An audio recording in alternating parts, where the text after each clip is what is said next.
نبی کریم رؤوف الرحیم صلی اللہ تعالیٰ علیہ وآلہ وسلم کی بارگاہ میں درود و سلام پڑھنے کے بے شمار فضائل و برکات ہیں۔ نبی کریم رؤوف الرحیم صلی اللہ تعالیٰ علیہ وآلہ وسلم نے ارشاد فرمایا کہ تم میری ذات پر تم نے پاک پڑھو، اللہ رب العزت تم پر رحمت فرمائے گا۔ صلو علی الحبیب صلی اللہ تعالیٰ علی محمد صلی اللہ تعالیٰ علیہ وآلہ وسلم۔ کل ہم نے کھڑی حرکات کو سماعت کیا تھا کہ کھڑا زبر، کھڑا زیر اور الٹا پیش کو کھڑی حرکات کہتے ہیں۔ اور کھڑی حرکات کو کس طرح پڑھتے ہیں؟ کھڑی حرکات کو ایک الف یعنی دو حرکات کے برابر کھینچ کے پڑھتے ہیں، لمبا کر کے پڑھتے ہیں، اس کو دراز کر کے کھینچ کر پڑھا جاتا ہے۔ اسی طرح ہم نے حروف مدہ کو سماعت کیا تھا۔ حروف مدہ تین ہیں، الف، واو اور یا۔ الف سے پہلے زبر ہو تو الف مدہ ہوگا، واو ساکن سے پہلے پیش ہو تو واو مدہ ہوگا، یا ساکن سے پہلے زیر ہو تو یا مدہ ہوگا۔ تو یہ حروف مدہ کو بھی ایک الف یعنی دو حرکات کے برابر کھینچ کر پڑھیں گی۔ اگر ان کو ایک الف یعنی دو حرکات کے برابر نہ کھینچ کے پڑھا جائے تو لفظ جو ہے وہ کم ہو جائے گا۔ تا الف زبر تا کو اگر کھینچ کر نہیں پڑھا جائے گا تو وہ الف حذف ہو جائے گا، ختم ہو جائے گا۔ اگر تا واو پیش تو کو اگر ہم کھینچ کر نہیں پڑھیں گے تو وہ واو ختم ہو جائے گا۔ یا تا یا زیر تی کو اگر لمبا کر کے نہیں پڑھیں گے تو یا جو حرف ہے وہ کم ہو جائے گا۔ اسی طرح آج ہم انشاءاللہ سماعت کریں گے حروف لین۔ حروف لین دو ہیں، حروف لین یہ دو ہیں، واو اور یا۔ واو ساکن سے پہلے زبر ہو تو واو لین ہوگا، یا ساکن سے پہلے زبر ہو تو یا لین ہوگا۔ جیسے با، واو زبر بو، با یا زبر بی، بو بی۔ حروف لین کو بغیر کھینچے، بغیر جھٹکا دیے نرمی سے معروف پڑھیں گے۔ حروف لین کو بغیر کھینچے، بغیر جھٹکا دیے نرمی سے معروف پڑھیں گے۔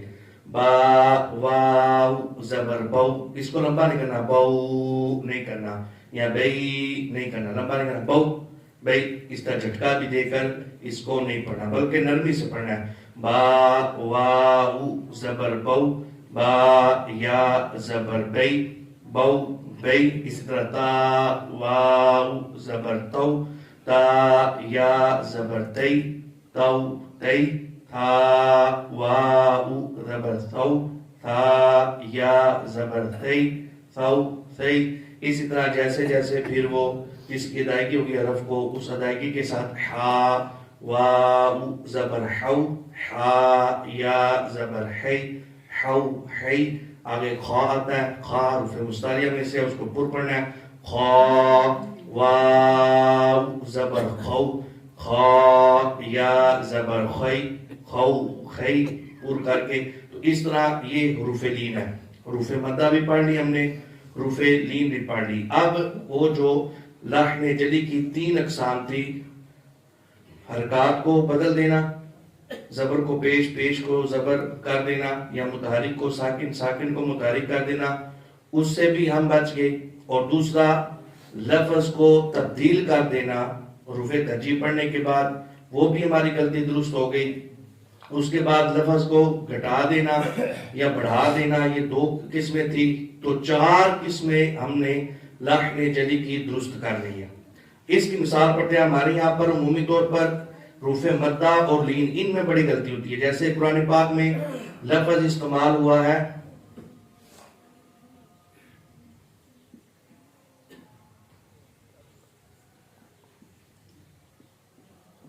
وَاتَّقُوا اور وَاتَّقَوْا، دونوں لفظ استعمال ہوئے ہیں، وَاتَّقُوا وَاتَّقَوْا۔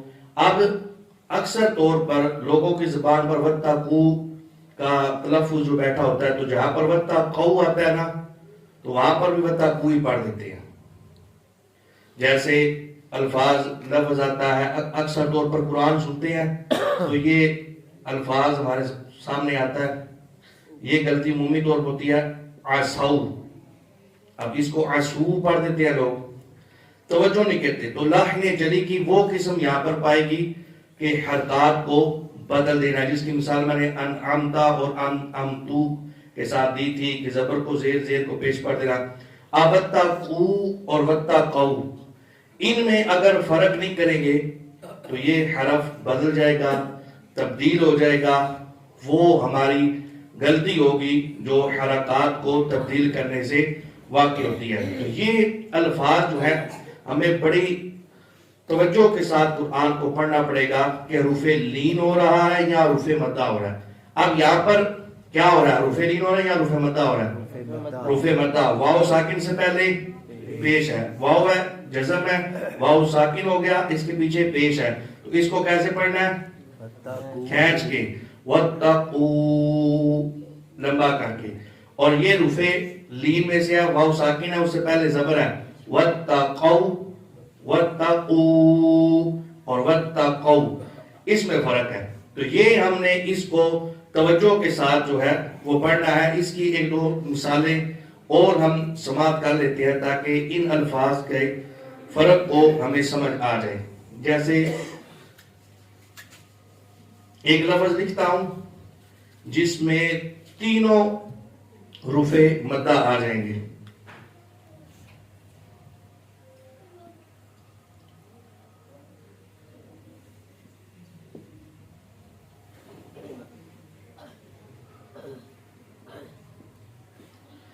یہ ہے الف واو زبر او، میں نے درست پڑھا ہے؟ کیوں، کیا غلطی ہے؟ پیش، اچھا، الف واو پیش او، درست پڑھا ہے؟ جی جی ہاں، یہ غلطی ہے ماشاءاللہ، حمزہ پڑھنا ہے ہم نے بھائی، یہ الف نہیں ہے۔ جب الف کے اوپر زبر زیر پیش جزم کوئی بھی حرکت آ جائے گی تو اس کو الف نہیں پڑھا جائے گا بلکہ اس کو حمزہ پڑھا جائے گا۔ تو اس کا درست تلفظ کیا ہوگا؟ حمزہ، واو پیش او۔ اب یہاں پر واو مدہ ہو رہا ہے، واو ساکن ہے، واو ساکن سے پہلے پیش ہے، تو یہاں پر کیا ہو رہا ہے؟ واو مدہ، ذال یا زیر دی، یہاں پر یا ساکن ہے، اس سے پہلے زیر ہے، تو یہاں پر یا مدہ ہو رہا ہے، او دی، نون الف زبر نا، او دی نا، الف ہے، الف سے پہلے زبر ہے تو الف مدہ ہو رہا ہے۔ تو اس حرف میں تینوں حروف مدہ آگے، اور ان کو ہم کس طرح پڑھنا ہے؟ ایک الف یعنی دو کاف کے برابر کھینچ کر۔ اب اگر اس کو پڑھیں گے اوزینا تو یہ واو ختم ہو گیا، اگر اس واو مدہ کو کھینچ کر نہیں پڑھیں گے، پڑھ دیں گے اوزینا تو یہ واو ختم ہو گیا۔ جب لمبا کریں گے پھر واو پڑھا جائے گا، او، اب واو پڑھا گیا۔ اسی طرح اگر ہم پڑھ دیں اوزینا تو پھر یہ یا ختم ہو جائے گا، یا مدہ نہیں ہوگا۔ اور اگر ہم آخر میں الف مدہ نہیں پڑھیں، ہم پڑھتے او دینا تو یہ الف کم ہو گیا۔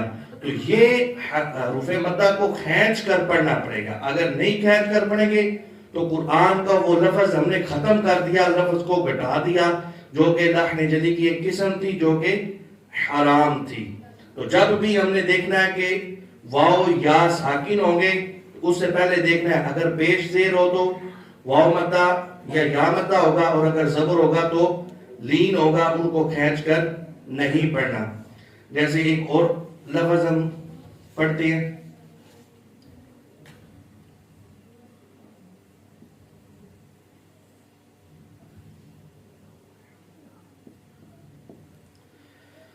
حمزہ واو زبر او، حا یا زبر حی او حی، نون الف زبر نا او حی نا۔ اب یہاں پر کیا ہو رہا ہے؟ واو ساکن ہے، واو ساکن سے پہلے زبر ہے، تو یہاں پر واو لین ہو رہا ہے، اور اس کو کھینچ کے پڑھنا ہے؟ نہیں، بغیر کھینچے بغیر جھٹکا دیے نرمی سے معروف پڑھنا ہے۔ اور یہ یا ہے، یا ساکن ہے اور اس سے پہلے زبر ہے، تو اس کو بھی بغیر کھینچے پڑھنا ہے. یہاں پر یا لین ہو رہا ہے، او ہے لمبا نہیں کرنا. آگے نون الف زبر نا، یہاں پر کیا ہو رہا ہے؟ الف مدہ. اس کو کیا کرنا ہے؟ کھینچ کر پڑھنا ہے. او ہے نا. اب ایک لفظ میں رکھتا ہوں جس میں مثال ہوگی کھڑی حرکات کی بھی اور الف مدہ کی بھی. ہاذا. اب اس کو اگر ہدا پڑھ دیں گے تو یہ کھڑی حرکت ہم نے کھینچ کے نہیں پڑھا، یہ کھڑی حرکت اصل میں تھا سمجھ لیں کہ ہا الف زبر ہا. اگر اس کو نہیں کھینچیں گے تو یہ الف ہم نے ختم کر دیا، جو کہ حرف ہم نے گھٹا دیا.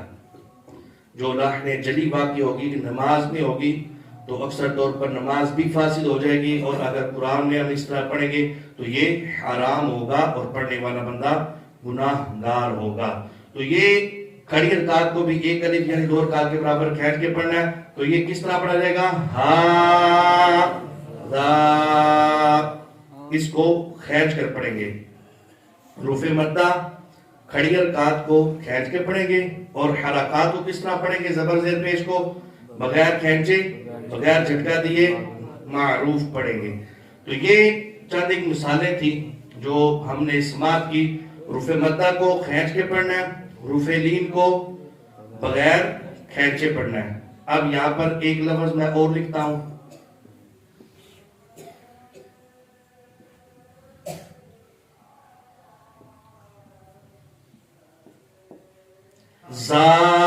زاہدین. اب یہاں پر سمجھیے گا، زا الف ہے، الف سے پہلے تو یہ کیا ہوا؟ الف مدہ کھینچ کے پڑھنا ہے. آگے ہا کے نیچے کیا ہے؟ حرکت، اس کو بھی کھینچ کے پڑھنا ہے، اس کو بغیر کھینچے. زاہی لمبا نہیں کرنا. آگے دال، آگے یا ساکن ہے، دال کے نیچے زیر ہے، یا ساکن سے پہلے زیر آگے تو یہاں پر یا مدہ ہوا، اس کو کھینچ کے پڑھنا ہے، لمبا کر کے پڑھنا ہے. زاہدین. آگے نون زبرنا، اس کو لمبا نہیں کرنا کیونکہ اس کے اوپر حرکت ہے، اور حرکت کو بغیر کھینچے بغیر جھٹکا دیے پڑھنا ہے. زاہدین. اس کو بھی نہیں کھینچنا، ہا کو اور نون کو بھی نہیں، کیونکہ اس پر حرکت ہے. اور اس کو کیوں کھینچنا؟ یہاں پر الف مدہ ہو رہا ہے، اور اس کو کیوں کھینچنا؟ یہاں پر یا مدہ ہو رہا ہے. اب اس کو اگر کوئی پڑھتا ہے زاہدین لمبا نہیں کرتا تو یا مدہ نہیں پایا گیا. جب یا مدہ نہیں پایا گیا تو آپ نے یہ یا کو ختم کر دیا تو یہ لفظ بن گیا. تو لفظ کم ہو گیا جو لحن جلی واقع ہوئی. تو یہ لفظ درست تب ہوگا جب یا مدہ کو کھینچ کر پڑھیں گے، واو مدہ کو کھینچ کے پڑھیں گے، علی مدہ کو کھینچ کے پڑھیں گے. تو یہ چند ایک مثالیں تھی. پڑھنے کو تو پوری تختی تھی، لیکن کل ہم انشاءاللہ اس تختی کو پھر دوبارہ توجہ سے سماعت کریں گے پوری کو، اور انشاءاللہ پوری تختی کو پڑھیں گے بھی. تو یہ حروف مدہ بھی انتہائی اہم اور ضروری ہے جس کا تعلق لحن جلی کے ساتھ ہے. حروف لین بھی ہم نے توجہ سے پڑھنے ہیں کیونکہ ان کا تعلق بھی لحن جلی کے ساتھ ہے، اور کھڑی حرکات کو بھی کھینچ کے پڑھنا ہے، ان کا تعلق بھی لحن جلی کے ساتھ ہے. اگر یہ غلطیاں پائی گئی تو قرآن پڑھنا حرام حرام حرام ہوگا. تو اس پر توجہ کرنی ہے. اب ایک جو ہم نے لاسٹ پہ سمجھنا ہے آج کے اس لیکچر میں، تنوین. تنوین کسے کہتے ہیں؟ 2 زبر 2 زیر اور 2 پیش کو تنوین کہتے ہیں، اور جس حرف پر تنوین ہو اسے منون کہتے ہیں. جس حرف پر تنوین ہو اسے منون کہتے ہیں. اس میں بھی ہم نے حروف تہجی کا لحاظ رکھنا ہے. حروف تہجی یہ آج کتنے منٹ تک ہے درس؟ 50 تک ہے. ہاں 5 منٹ ہے، میں نے کہا شاید 40 منٹ تک ہے. تو اس میں بھی ہم نے درست تلفظ کا لحاظ رکھنا ہے. اب یہاں پر جیسے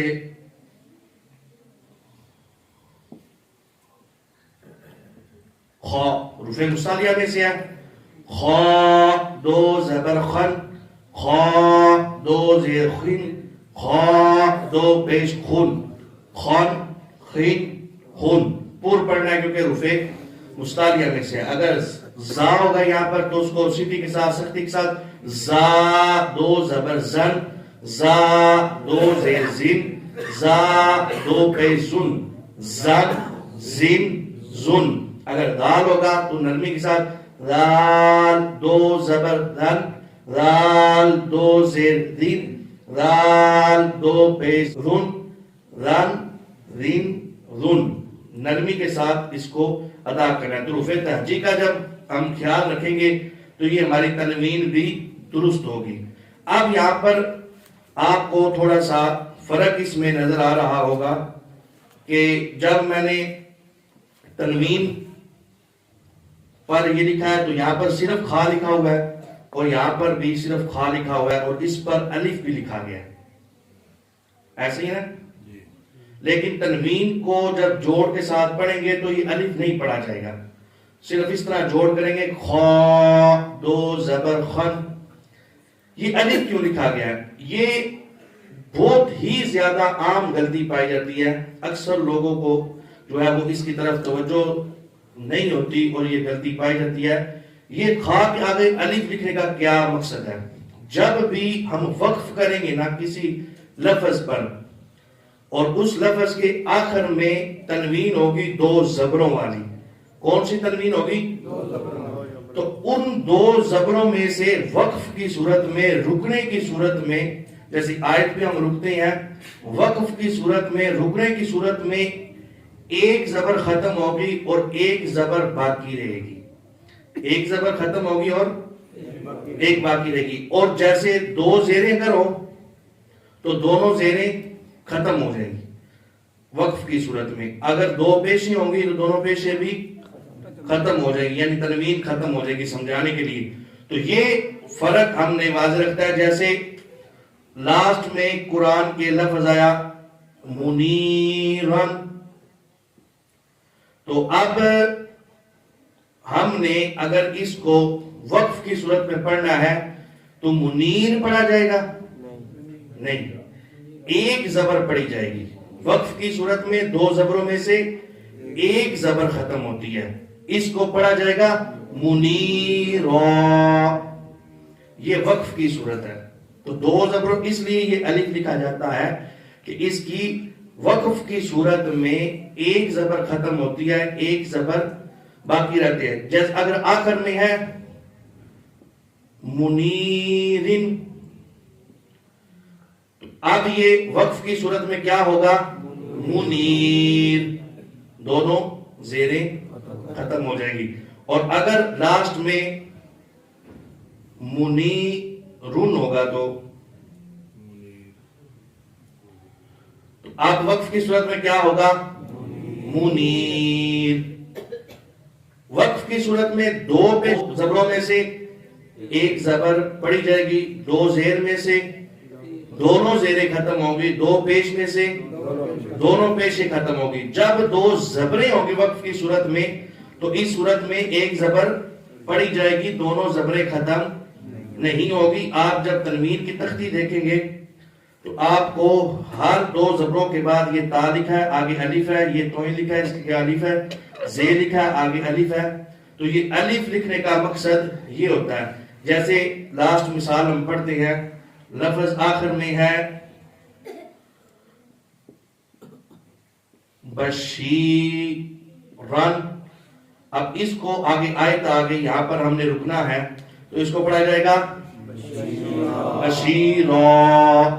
لمبا بھی کیا جائے گا کیونکہ جب ایک زبر ختم ہوگی آخر میں کون سا قاعدہ ہوگا؟ الف مدہ. الف سے پہلے زبر ہے، اس کو لمبا بھی کرنا ہے. بشیرا کیا پڑھا جائے گا؟ اور اگر آخر میں دو پیشے ہوں بشیرن، اب وقف کرنا ہے تو یہ پڑھا جائے گا بشیر. اور اگر دو زیریں ہو بشیرن ہو لفظ آخر میں تو آپ وقف کی صورت میں کیا پڑھا جائے گا؟ بشیر. تو دو زبریں ہوں تو وقف کی صورت میں دو زبروں میں سے ایک زبر پڑی جائے گی. یہ عمومی طور پر غلطی پائی جاتی ہے. بعض صورتیں مطلب اتنی بڑی بڑی صورتیں ایسی ہیں کہ جن میں سب آیات کے آخر میں دو زبریں ہیں. قدیرہ، منیرہ، بشیرہ، شاہدہ، تو اس طرح الفاظ ہیں. تو دو زبروں میں سے جب وقف کی